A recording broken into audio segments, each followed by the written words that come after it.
ಗುರುವಾರ ಬಂತಮ್ಮ ಗುರುರಾಯರ ನೆನೆಯಮ್ಮ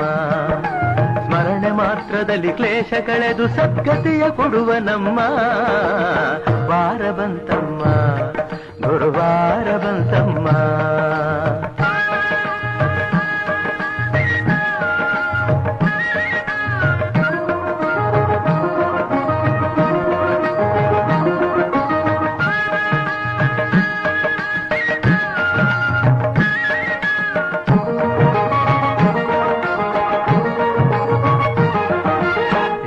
ಬರುವನಮ್ಮ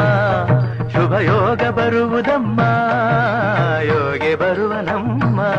ಶುಭ ಯೋಗ ಬರುವುದಮ್ಮ